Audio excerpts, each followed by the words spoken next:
Hi friends, அனைவருக்கும் வணக்கம். இந்த வீடியோ பதிவில் நம்ம டாப் 5 கொஷின் சீரீஸில் பார்ட் 4 தான் பார்க்க போகிறோம். ஸோ ஃபஸ்ட் கொஷின் போயிடலாம். நடுவண் கண்காணிப்பு ஆணையம் பின்வரும் எந்த ஆணையம் அல்லது குழுவின் பரிந்துரைப்படி பரிந்துரையின் அடிப்படையில் நிறுவப்பட்டது அப்படின்னு கேட்குறாங்க. அதாவது நடுவண் கண்காணிப்பு ஆணையம், சென்ட்ரல் விஜிலன்ஸ் கமிஷன். ஸோ இந்த சிவிசி மட்டும் தமிழில் நிறைய விதமாக சொல்லுவாங்க, சரிங்களா? நடுவண் கண்காணிப்பு, அதுக்கப்புறமா மத்திய கண்காணிப்பு ஆணையம், மத்திய ஊழல் தடுப்பு ஆணையம். ஸோ இந்த மாதிரி பலவிதமான பெயர்கள் உண்டு இந்த சிவிஸ்க்கு, சென்ட்ரல் விஜிலன்ஸ் கமிஷன். ஓகேங்களா? ஸோ நீங்கள் இங்கிலீஷில் மட்டும் இதை பார்த்துக்கோங்க என்ன கேட்டிருக்காங்க அப்படின்ட்டு. ஸோ இந்த ஆணையம் எந்த குழுவின் பரிந்துரை அடிப்படையில் நிறுவப்பட்டுச்சு அப்படின்ட்டு தான் இதில் கேட்குறாங்க. ஸோ இதுக்கு ஆன்சர் என்ன அப்படின்னு பார்த்தீங்கன்னா சந்தானம் கமிட்டி. ஓகேங்களா? சந்தானம் குழு. ஆன்சர் என்ன? ஆப்ஷன் சி, சந்தானம் குழு. ஸோ இந்த கொஷினுடைய எக்ஸ்ட்ரா இன்ஃபர்மேஷன், அதாவது சிவிசி பற்றின எக்ஸ்ட்ரா இன்ஃபர்மேஷன் எல்லாம் இப்போ நம்ம பார்க்கலாம். ஸோ சிவிசி அதாவது மத்திய கண்காணிப்பு ஆணையம். ஓகேங்களா? இதுடைய நோக்கம் என்ன அப்படின்னு பார்த்தீங்கன்னா, அரசு பொதுப்பணியில் இருக்கிறவங்களுடைய ஊழல் ஏதாவது, அவங்க ஊழல் ஏதாவது பண்ணியிருக்காங்க, இல்லை லஞ்சம் வாங்கியிருக்காங்க அப்படின்னா அதெல்லாம் தடுத்து அவங்களுக்கு தக்க தண்டனையை கொடுக்கறது தான் இந்த சிவிசியோடைய நோக்கம். ஓகேங்களா? ஸோ ஊழல் ஏதாவது நடந்துச்சு அப்படின்னா அதை தடுக்கிறது தான் இதனுடைய நோக்கம். ஓகே. ஸோ இந்த சிவிசி உருவாக்கப்பட்ட ஆண்டு, ஓகேங்களா, உருவாக்கப்பட்ட ஆண்டு எப்போ அப்படின்னு பார்த்தீங்கன்னா 1964 February 11. ஓகேங்களா? இந்த இயரில் தான் சிவிசி உருவாக்கப்பட்டுச்சு. ஓகேங்களா? எந்த கமிட்டி பரிந்துரை பண்ணாங்க? இப்போ தான் நம்ம பார்த்தோம், சந்தானம் குழு. ஓகேங்களா? சந்தானம் குழு தான் பரிந்துரை பண்ணாங்க. ஓகேங்களா? நெக்ஸ்ட்டு இதில் பார்த்தீங்கன்னா ஒரு தலைவர் இருப்பாங்க. ஓகே, ஒரு தலைவர் இருப்பாங்க, 2 ஆணையர்கள் இருப்பாங்க இந்த சிவிசியில். ஓகே, இந்த சிவிசியில் எத்தனை இருப்பாங்க? ஒரு தலைவர், 2 ஆணையர்கள் இருப்பாங்க. இவங்களை நியமனம் பண்ணுறவங்க யாருன்னு பார்த்தீங்கன்னா குடியரசுத் தலைவர். இவங்களை நியமனம் பண்ணுறவங்க யார்? குடியரசுத் தலைவர். இது இந்த சிவிசி ரொம்ப இம்பார்ட்டன்ட். இதிலேருந்து ஏதாவது கொஷின் கேட்டாங்கன்னா நம்ம பார்க்குற எக்ஸ்ட்ரா இன்ஃபர்மேஷன் பற்றி பார்த்துட்டிங்க அப்படின்னா அதை வச்சு நீங்கள் ஆன்சர் பண்ணிடலாம். ஓகேங்களா? ஸோ ஒரு தலைவர், 2 ஆணையர்கள், இவங்களை நியமனம் பண்ணுறவங்க குடியரசுத் தலைவர். ஓகேங்களா? ஸோ இந்த சிவிசிக்கு எப்போ சட்ட அந்தஸ்து கிடச்சிது அப்படின்னா, சட்ட அந்தஸ்து எப்போ கிடச்சிதுன்னா செப்டம்பர் 2003. ஓகேங்களா? இப்போ இந்த டைமில் தான் எப்போ என்ன கிடச்சிது? சட்ட அந்தஸ்து கிடச்சிது. ஸோ இப்போ இந்த ஒரு தலைவர், 2 ஆணையர்களை தேர்வு செய்வாங்கல்ல, அது பேர் தேர்வு குழு. ஓகேங்களா? இந்த தேர்வு குழுவில் யார் இருப்பாங்க அப்படின்னா பிரதமர். ஓகேங்களா? பிரதமர், அதுக்கப்புறமா மத்திய உள்துறை அமைச்சர், மத்திய உள்துறை அமைச்சர், அதுக்கப்புறமா மக்களவை எதிர்க்கட்சி தலைவர், மக்களவை எதிர்க்கட்சி தலைவர். இவங்க 3 பேர் தான் இந்த ஒரு தலைவர், 2 ஆணையர்களை தேர்வு செய்கிற குழுவில் இருப்பாங்க, எதிர்க்கட்சி தலைவர். ஓகேங்களா? ஸோ பிரதமர், மத்திய உள்துறை அமைச்சர், மக்களவை எதிர்க்கட்சி தலைவர். ஓகேங்களா? ஸோ இப்போ தற்போது தலைவர் யார் அப்படின்னு பார்த்தீங்கன்னா, ஓகேங்களா, தற்போது இப்போ யார் தலைவராக இருக்காங்க அப்படின்னா பிரவீன்குமார் ஸ்ரீவத்சவா. ஓகேங்களா? பிரவீன்குமார் ஸ்ரீவத்சவா, PK ஸ்ரீவத்சவான்னு சொல்லுவாங்க. ஓகேங்களா? ஆணையர்கள் 2 ஆணையர்கள் இருக்காங்கல்ல, 2 ஆணையர்கள். ஒருத்தர் அரவிந்த் குமார். ஓகேங்களா? அரவிந்த் குமார். 2வது ஆணையரை இப்போ தான் ரீசெண்டாக 2024 அப்பாயின்மெண்ட் பண்ணாங்க. அவர் பேர் AS ராஜீவ். ஓகேங்களா? 2024 தான் 2வது ஆணையரை அப்பாயின்மெண்ட் பண்ணாங்க, AS ராஜீவ். ஓகே. ஸோ இது தற்போதைய தலைவர், அவங்களுடைய ஆணையர்கள் இன்ஃபர்மேஷன். முதல் தலைவர் யார் இருந்தாங்க அப்படின்னா, முதல் தலைவர் யாருன்னா NS ராவ். ஓகேங்களா? NS ராவ், இல்லைனா நித்தூர் ஸ்ரீனிவாச ராவ் அப்படின்னு சொல்லுவாங்க, ஸ்ரீனிவாச ராவ் அப்படின்னு சொல்லுவாங்க. ஓகேங்களா? நித்தூர் ஸ்ரீனிவாச ராவ். ஓகே. ஸோ இவங்களுடைய பதவி காலம், ஓகேங்களா, இவங்களுடைய பதவி காலம் என்ன அப்படின்னா 4 ஆண்டுகள் அல்லது 65 வயது வரை. ஓகேங்களா? இவங்களுடைய பதவி காலம் 4 ஆண்டுகள் அல்லது 65 வயது வரை. யார்? எல்லாருமே தலைவர் ப்ளஸ் ஆணையர்கள். ஓகேங்களா? அவங்களுடைய பதவிக்காலம். இவங்களுடைய ஊதியம் எப்படி இருக்கும் அப்படின்னா UPSC, அதாவது பொதுப்பணித்துறை இருக்காங்கல்ல, அந்த ஆணைய தலைவர்கள் மற்றும் உறுப்பினர்களுக்கு என்ன ஊதியமோ, யூபிஎஸ்சி தலைவர் மற்றும் உறுப்பினர்களுக்கு என்ன ஊதியமோ அதே தான் சிவிசி தலைவர்கள் மற்றும் ஆணையர்களுக்கு உண்டான ஊதியம். ஓகேங்களா? ஸோ இது எல்லாமே வந்து சிவிசி பற்றின ஒரு detailed extra information. So note பண்ணி பார்த்துக்கோங்க. ஓகேங்களா? சரி, நெக்ஸ்ட் கொஷின் போகலாம். ஸோ இது பாருங்கள், பசுமை புரட்சியானது அதிக விளைச்சல் தரக்கூடிய வகைகளுக்கு முக்கியத்துவம் வழங்கியது. ஸோ எதுக்கெல்லாம் வந்து பசுமை புரட்சியானது அதிக விளைச்சல் தரக்கூடிய வகைகளுக்கு முக்கியத்துவம் அளித்தது?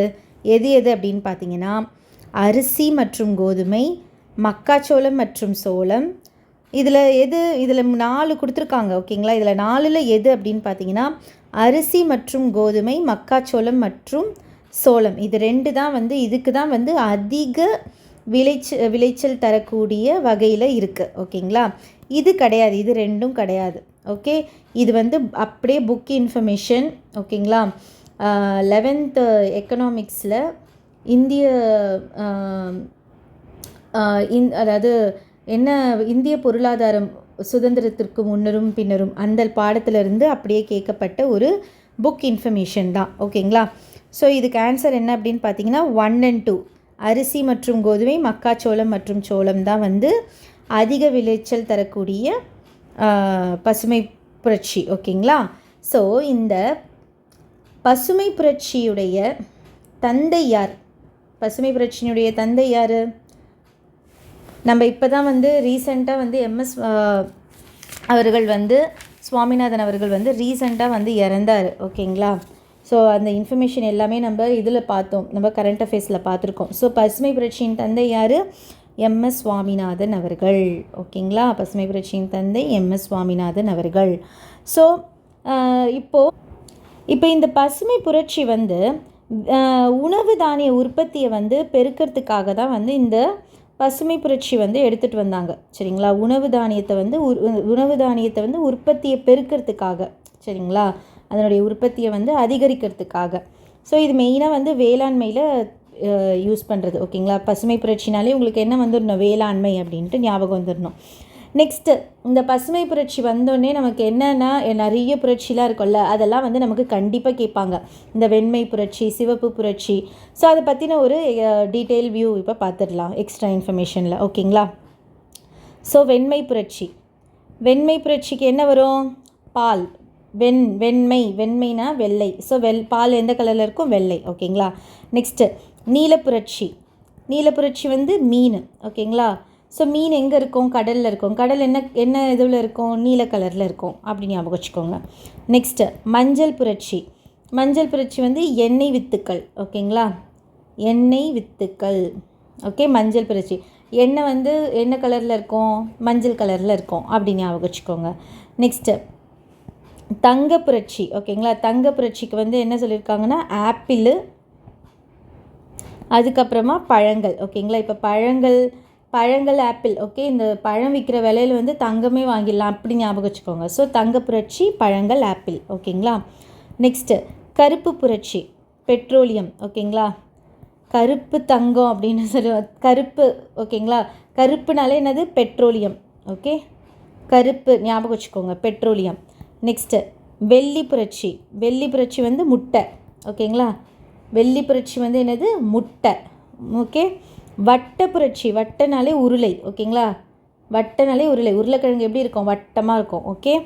நெக்ஸ்ட்டு சிவப்பு புரட்சி வந்து இறைச்சி, தக்காளினாலே உனக்கு சிவப்பு கலர் தான். இறைச்சி, மீட்டும் வந்து என்ன எப்படி இருக்கும்? சிவப்பு கலரில் தான் இருக்கும். ஓகேங்களா? நெக்ஸ்ட்டு சாம்பல் புரட்சி, உரம் எப்பவுமே சாம்பலில் தான் இருக்கும். அதை வச்சு கண்டுபிடிச்சிடலாம். நெக்ஸ்ட்டு இளஞ்சிவப்பு புரட்சி. இளஞ்சிவப்புனா பிங்க்கு.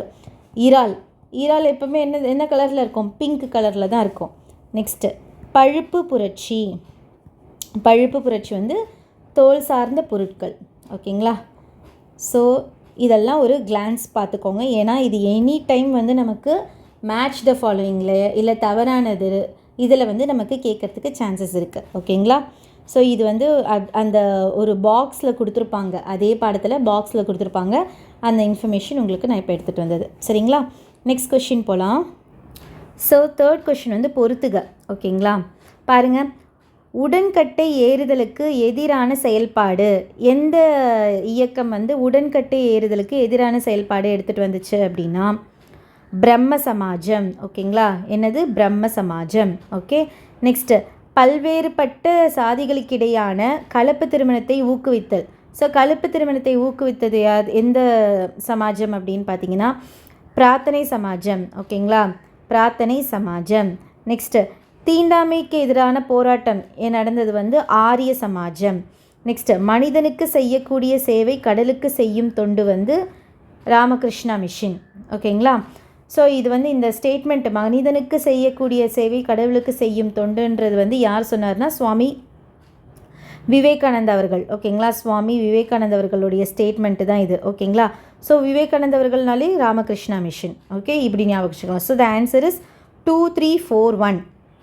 இப்போது பிரம்ம சமாஜ், இந்த பிரம்ம சமாஜை வந்து யார் வந்து ஸ்டார்ட் பண்ணா அப்படின்னு பார்த்தீங்கன்னா ராஜாராம் மோகன் ராய் அவர்கள். ஓகேங்களா, ராஜாராம் மோகன் ராய் அவர்கள் எப்போ ஆரம்பித்தாங்க அப்படின்னா 1828 வந்து இந்த பிரம்ம சமாஜம் வந்து ஸ்டார்ட் பண்ணாங்க. ஓகேங்களா, ஸோ நெக்ஸ்ட்டு இந்த பிரம்ம சமாஜத்தோடைய மெயின் கான்செப்ட், அதாவது இந்த சதி ஒழிப்பு சட்டம் வந்து எடுத்துகிட்டு வந்தது இந்த பிரம்ம சமாஜம் தான். ஓகேங்களா, இந்த பிரம்ம சமாஜம் ஒரு முறையின் மூலமாக தான் வந்து சதி வந்து அபாலிஷன் ஆஃப் சதி அப்படின்னு சொல்லுவாங்க. ஓகேங்களா, சதி ஒழிப்பு சட்டம் வந்து எடுத்துகிட்டு வந்தது இதுதான். ஓகே, ஸோ அது வந்து எப்போன்னு பார்த்தீங்கன்னா 1829 அது நடந்துச்சு. ஓகே, நெக்ஸ்ட்டு பிரார்த்தனா சமாஜம். பிரார்த்தனா சமாஜம் வந்து பம்பாயில் ஸ்டார்ட் பண்ணாங்க. 1867 இது ஸ்டார்ட் பண்ணாங்க பிரார்த்தனா சமாஜம். யார் ஸ்டார்ட் பண்ணா அப்படின்னு பார்த்தீங்கன்னா ஆத்மராவ் பாண்டுரங். ஓகேங்களா, ஆத்மராவ் பாண்டுரங் தான் வந்து இந்த பிரார்த்தனை சமாஜத்தை வந்து ஸ்டார்ட் பண்ணார். ஓகேங்களா, நெக்ஸ்ட் வந்து ஆரிய சமாஜம். ஆரிய சமாஜம் எங்கே ஸ்டார்ட் பண்ணாங்கன்னா பஞ்சாபில் ஸ்டார்ட் பண்ணாங்க. 1875 ஸ்டார்ட் பண்ணாங்க. யார் ஸ்டார்ட் பண்ணா அப்படின்னு பார்த்தீங்கன்னா சுவாமி தயானந்த சரஸ்வதி அவர்கள். ஓகேங்களா, சுவாமி தயானந்த சரஸ்வதி. ஓகே, இவங்க தான் வந்து பஞ்சாபில் 1875 வந்து ஆரிய சமாஜம் வந்து ஸ்டார்ட் பண்ணாங்க. ஓகேங்களா, ஸோ இது எல்லாமே வந்து எக்ஸ்ட்ரா இன்ஃபர்மேஷன். பிரம்ம சமாஜம் 1828, அதுக்கப்புறமா பிரார்த்தனை சமாஜம் 1867, ஆரிய சமாஜம் வந்து 1875. ஓகேங்களா, ஸோ தேர்ட் கொஷின் முடிஞ்சிருச்சு. ஃபோர்த் கொஷின் போகலாம். ஸோ இங்கே பாருங்கள், கூற்று காரணம் பற்றி ஒரு கொஷின்னு. நீலகிரி தமிழ்நாட்டின் குறைந்த மக்கள் கொண்ட மாவட்டம். இது கூற்று. இதுக்கு காரணம் என்ன அப்படின்னு பார்த்தீங்கன்னா இது தமிழ்நாட்டின் வடமேற்கு பகுதியில் அமைந்துள்ளது. ஸோ மக்கள் தொகையை கொண்ட மாவட்டம் கரெக்டு, வடமேற்கு பகுதியில் இருக்கிறதும் கரெக்டு. ஆனால் இது வந்து வடமேற்கு பகுதியில் இருக்கிறதுனால தான் குறைந்த மக்கள் தொகை இருக்கா அப்படின்னு பார்த்தா தப்பு. ஸோ ஸ்டேட்மெண்ட் ரெண்டும் கரெக்டு, ஆனால் அதுக்கு கொடுக்குற விளக்கம் வந்து தவறு. ஓகேங்களா, சரியான விளக்கம் அல்ல. ஸோ ஆப்ஷன் பி ரெண்டுமே சரி. ஓகேங்களா, காரணம் கூற்று ரெண்டுமே சரி, ஆனால் காரணம் கூற்றுக்கான சரியான விளக்கம் அல்ல. ஓகேங்களா, ஆன்சர் வந்து ஆப்ஷன் பி. சாரி. ஸோ இது ரெண்டு ஸ்டேட்மெண்ட்டுக்குமே நமக்கு இப்போ என்னன்னு தெரிஞ்சிச்சு. அப்போ நீலகிரி வந்து வடமேற்கு பகுதியில் தான் இருக்குது. அந்த நீலகிரி வந்து தமிழ்நாட்டினுடைய குறைந்த மக்கள் தொகை கொண்ட மாவட்டம்.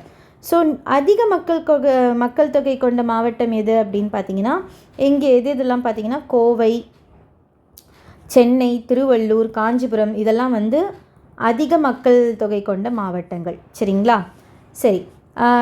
நீலகிரியில் எவ்வளோ பேருக்கு குறைந்த மக்கள் தொகை சொல்கிறாங்க. அப்போ எவ்வளோக்கு கீழே போய் இருக்காங்கன்னா 10 லட்சத்திற்கும் கீழே இருக்கிற குறைவான மக்கள் தான் இருக்காங்க. ஓகேங்களா, 10 லட்சத்துக்கும் குறைவான மக்கள் தான் இருக்காங்க. ஸோ அதனால தான் வந்து குறைந்த மக்கள் தொகை கொண்ட மாவட்டம். சரிங்களா, ஸோ இப்போ இந்த நீலகிரிக்கு ஒரு ஜிஐ டேக் இருக்குது. ஓகேங்களா, புவிசார் குறியீடு இருக்குது. ஓகேங்களா, ஸோ அந்த ஜிஐ டேக் என்ன அப்படின்னு பார்த்தீங்கன்னா இங்கே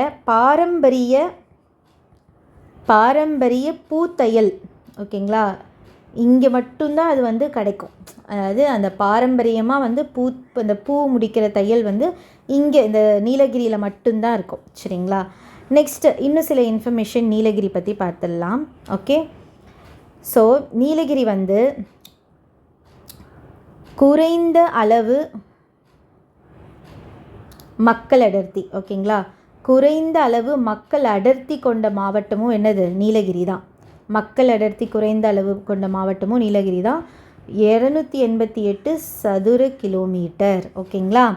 நெக்ஸ்ட்டு பாலின விகிதத்தில், ஓகேங்களா, பாலின விகிதத்தில் அதிகம், ஓகேங்களா, பாலின விகிதமில் பார்த்தீங்கன்னா அதிகமான மாவட்டம் எதுன்னு பார்த்தீங்கன்னா நீலகிரி, பாலின விகிதத்தில். ஓகேங்களா. கல்வி அறிவியில் பார்த்தீங்கன்னா நீலகிரி மாவட்டம் தான் வந்து நிறைய பேர் வந்து படிக்கிறவங்க எங்கே இருக்காங்கன்னா நீலகிரி மாவட்டத்தில் தான். நிறைய மாவட்டங்கள் இருக்குது. சென்னை இருக்குது, அதுக்கப்புறமா வந்து தூத்துக்குடி இருக்குது, அதுக்கப்புறமா நீலகிரியும் இருக்குது, அதுக்கப்புறமா காஞ்சிபுரம். இந்த 4 மாவட்டங்கள் தான் கல்வி அறிவில் வந்து அதிகமாக இருக்கக்கூடிய மாவட்டங்கள். சரிங்களா. ஸோ இது எல்லாமே வந்து எக்ஸ்ட்ரா இன்ஃபர்மேஷன், இந்த நீலகிரிக்கு சம்மந்தமான எக்ஸ்ட்ரா இன்ஃபர்மேஷன். ஜிஐ டேகு, குறைந்த அளவு மக்கள் அடர்த்தியும் வந்து நீலகிரி தான். பாலின விகிதத்தில் அதிகம் நீலகிரி, கல்வி அறிவில் வந்து அதிகம். ஓகேங்களா. ஸோ இதுதான் வந்து 4th கொஷின். கடைசியாக வந்து நம்ம பார்க்க போகிறது 5th question. So final question பாருங்கள். மன்சப்தாரி முறையை அறிமுகப்படுத்தியவர் யார்? மன்சப்தாரி முறையை அறிமுகப்படுத்தியவர் அக்பர். ஓகேங்களா. இந்த மன்சப்தாரி ஃபஸ்ட்டு வந்து இதில் நம்ம 2 இது பார்க்க போகிறோம். மன்சப்தாரி அப்படின்னா என்ன, மன்சப்தாரி முறைனா என்ன, அதே மாதிரி அக்பர் பற்றின சில இன்ஃபர்மேஷன் பார்க்க போகிறோம். ஃபஸ்ட்டு நல்லா கவனிங்க. முகலாய அரசு அக்பர் தான் வந்து இந்த மன்சப்தாரி முறையை வந்து கொண்டுட்டு வந்தாங்க. மன்சப் அப்படின்னா என்ன அப்படின்னா, ஓகேங்களா, தரம் அல்லது தகுதி அப்படின்னு சொல்லுவாங்க. மன்சப் அப்படின்றது தரம் அல்லது தகுதி அப்படின்ட்டு சொல்லுவாங்க. இப்போ ஒருத்தர் வந்து மன்சப்தார் அப்படின்னா அவங்கக்கிட்ட என்ன இருக்கணும் அப்படின்னா குதிரை இருக்கணும். ஓகேங்களா. குதிரை இருக்கிறவங்கள வந்து அவங்க என்ன பண்ணுவாங்க, மன்சப் அப்படின்ட்டு சொல்லுவாங்க. ஓகேங்களா, மன்சப்தார்.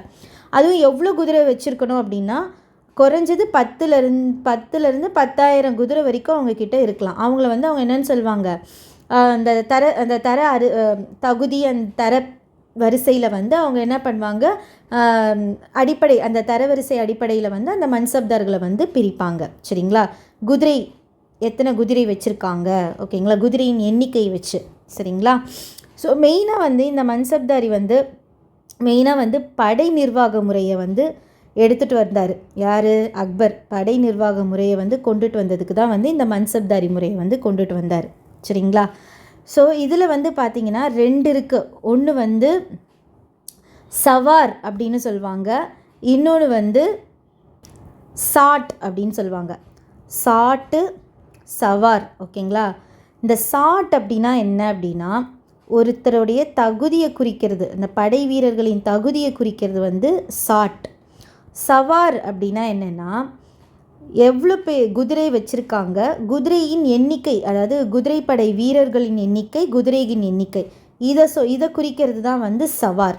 ஓகேங்களா. ஸோ சாட்டு, சவார். புரியுதுங்களா. ஸோ இதுதான் வந்து மன்சப்தாரி முறை. ஓகேங்களா. மன்சப்தாரி முறை பற்றி ஏதாவது கேட்டாங்க அப்படின்னா இதை வச்சு நீங்கள் எழுதுங்க. இந்த மன்சப் அப்படின்றது வந்து ஒரு அரபு சொல். ஓகே, இது வந்து ஒரு அரபு சொல். அதுக்கு வந்து தரம் அல்லது தகுதின்னு சொல்லுவாங்க. மன்சப்தாரி முறைனா என்னது, படை நிர்வாக முறை. இதை கொண்டுட்டு வந்தது யாருன்னா அக்பர். புரிஞ்சுதுங்களா. ஸோ அவ்வளோதான், மன்சப்தாரி முறை தெரிஞ்சிருச்சு. இப்போ நம்ம அக்பர் பற்றி கொஞ்சம் பார்க்கலாம். ஓகேங்களா. அக்பர் பற்றின இன்ஃபர்மேஷன்ஸ்லாம் கொஞ்சம் பார்க்கலாம். அக்பர் இவர் வந்து ஒரு முகலாய மன்னர். கரெக்டுங்களா. நெக்ஸ்ட்டு இவருடைய தலை சிறந்த பாதுகாவலர் யார்? அக்பருடைய தலை சிறந்த பாதுகாவலர் யார் அப்படின்னு பார்த்தீங்கன்னா பைரம் கான். ஓகேங்களா. பைரம் கான் தான் தலை சிறந்த பாதுகாவலர். அக்பரின் தலை சிறந்த பாதுகாவலர் யார்? பைரம் கான். ஓகேங்களா. நெக்ஸ்ட் பாயிண்ட் என்ன அப்படின்னா புலந்தர் வாசா. ஓகேங்களா. புலந்தர் வாசா அப்படின்ற ஒரு கட்டிடத்தை கட்டியதும் யார் தான்? அக்பர் தான். புலந்தர் வாசா அப்படின்ற ஒரு கட்டிடத்தை கட்டியவர் யாருன்னா அக்பர் தான். ஓகேங்களா. புலந்தர் வாசா நல்லா ஞாபகம் வச்சுக்கோங்க, புலந்தர் வாசா. அதே மாதிரி ஜிஸ்யா வரி, ஜிசியா வரியை நீக்கியவர் யாருனாலும் அக்பர் தான். ஜிசியா வரியை நீக்கியவர் யார்? அக்பர். ஜிசியா வரி எதுக்கு போட்டாங்க அப்படின்னா, அதாவது முஸ்லீம் அல்லாத மக்கள் இருப்பாங்கள்ல, அவங்களுக்கெலாம் வந்து விதிக்கப்பட்ட ஒரு வரி தான் வந்து ஜிசியா வரி. அதை நீக்கினது யாருன்னு பார்த்தீங்கன்னா அக்பர் தான். நெக்ஸ்ட்டு பார்த்தீங்கன்னா அக்பரோட சீக்கிய குரு, ஓகேங்களா, அக்பரோட சீக்கிய குரு யார் அப்படின்னா, குரு யாருன்னா ராம்தாஸ். ஓகே, சீக்கிய குரு யார்? ராம்தாஸ். ஓகே, அக்பர் வந்து ஒரு புதிய நகரம் வந்து உருவாக்கினார். ஓகேங்களா, அக்பர் வந்து ஒரு புதிய நகரம் உருவாக்கினார். அந்த நகரத்துக்கு பேர் என்னன்னு பார்த்தீங்கன்னா பதேபூர் சிக்ரி. ஓகேங்களா, பதேபூர் சிக்ரி. இதெல்லாம் நான் சொல்லும்போது உங்களுக்கு அப்படியே ஒரு ரிவிஷன் பண்ணுற மாதிரி இருக்கும். ஓகேங்களா, இந்த புதிய நகரம் வந்து எதுக்காக அப்படி உருவாக்கினார்னா, ஒரு வழிபாட்டு கூட்டத்தை வந்து இந்த பதேபூர் சிக்ரியில் நடத்தினார். ஓகேங்களா, எனது வழிபாட்டு கூட்டத்தை வந்து பதேபூர் சிக்ரியில் நடத்தினார். அந்த கூட்டத்துக்கு பேர் என்ன அப்படின்னு பார்த்தீங்கன்னா, அந்த கூட்டம் வந்து ஒரு மண்டபத்தில் நடந்துச்சு. ஓகேங்களா, அந்த மண்டபத்துக்கு பேர் என்னென்னா இபாத் கானா மண்டபம். ஓகேங்களா, இபாத் கானா மண்டபம். ஓகே, ஸோ இந்த இபாத் கானா மண்டபம் எங்கே இருக்குதுன்னு கூட கேட்பாங்க. அது எங்கே இருக்குது? பதேபூர் சிக்ரியில் தான் இருக்குது. ஓகேங்களா, அவர் உருவாக்கிய புதிய நகரம் பதேபூர் சிக்ரி. அது வந்து மெயினாக வந்து இந்த வழிபாட்டு கூட்டம் ஒன்று நடந்துச்சு. எங்கே நடந்துச்சுன்னா இபாத் கானா மண்டபத்தில் நடந்துச்சு. ஓகேங்களா, நெக்ஸ்ட்டு அக்பருடைய அந்த அவரோட அவை இருப்பாங்கள, அக்பர் அவையில் இருப்பாங்கள, அக்பர் அவையில் சிறந்த கதையாசிரியர், அக்பரின் அவையில் சிறந்த கதையாசிரியர் யார் அப்படின்னு பார்த்தீங்கன்னா பீர்பால். ஓகேங்களா, பீர்பால் தான் சிறந்த கதையாசிரியர். சிறந்த இசை மேதை யார் அப்படின்னு பார்த்தீங்கன்னா அக்பர் அவையின் சிறந்த இசை மேதை யாருன்னா தான்சென் தான் வந்து இசை மேதை, சிறந்த விளங்கும் இசை மேதை. ஓகேங்களா, அதே மாதிரி சிறந்த ஓவியர், அக்பர் அவையில் சிறந்த ஓவியர் யார் அப்படின்னு பார்த்தீங்கன்னா தஷ்வந்த். ஓகேங்களா, யார்? தஷ்வந்த். சிறந்த ஓவியர் வந்து தஷ்வந்த். நெக்ஸ்ட்டு அக்பரோட நம்பிக்கைக்குரிய படைத்தளபதி யார் அப்படின்னு பார்த்தீங்கன்னா, நம்பிக்கைக்குரிய படைத்தளபதி யாருன்னா ராஜா மான்சிங். ஓகேங்களா, யார்? ராஜா மான்சிங். ஸோ இது எல்லாமே ஒரு கிளான்ஸ் பார்த்த மாதிரி இருக்கும் உங்களுக்கு. ஓகேங்களா, நெக்ஸ்ட்டு அக்பர் வந்து ஒரே சமயத்தை உருவாக்குறதுக்காக ஒரு தெய்வீக மதம் அப்படின்ட்டு ஒன்று எடுத்துகிட்டு வந்தார். ஓகேங்களா, அதுக்கு பேர் என்ன அப்படின்னு பார்த்தீங்கன்னா தின் இலாஹி. ஓகேங்களா, இது வந்து என்னன்னு சொல்லுவாங்கன்னா தெய்வீக மதம். ஓகேங்களா, அதாவது ஒரே சமயத்தை வந்து எல்லா மக்களுமே வந்து ஒரே இதுவாக சேர்ந்து உருவாக்கணும் அப்படின்ற மாதிரி. ஓகேங்களா, தின் இலாஹி தெய்வீக மதம் அப்படின்ட்டு சொல்லுவாங்க. ஓகேங்களா,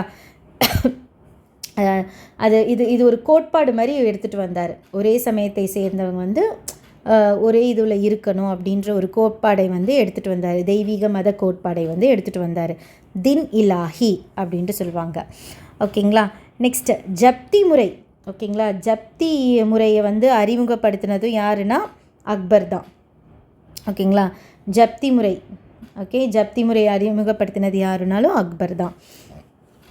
கடைசி பாயிண்ட்டு அக்பர் நாமா அப்படின்ட்டு ஒரு வரலாற்று, அவருடைய வரலாற்று, அக்பருடைய வரலாற்றை வந்து கூறக்கூடிய ஒரு நூல். ஓகேங்களா, அக்பர் நாமா. இதை யார் தொகுத்தார் அப்படின்னு பார்த்தீங்கன்னா அபுல் பாசல். ஓகேங்களா, அபுல் பாசல்ன்றவங்க தான் வந்து இந்த அக்பர் நாமா அப்படின்ற ஒரு நூல், அவரோட வரலாற்று பற்றின ஒரு நூல். அதை தொகுத்தவர் யார் அப்படின்னா அபுல் பாசல். ஓகேங்களா, ஸோ இது எல்லாமே வந்து அக்பர் பற்றின ஒரு ப்ரீஃப் நோட்ஸ். ஓகேங்களா, அக்பருடைய தலை சிறந்த பாதுகாவலர் பைரம் கான், புலந்தர் வாசா அப்படின்ற ஒரு கட்டிடத்தை கட்டினார். அதுக்கப்புறமா ஜிசியா வரியை நீக்கினார். அவருடைய சீக்கிய குரு வந்து ராம்தாஸ்.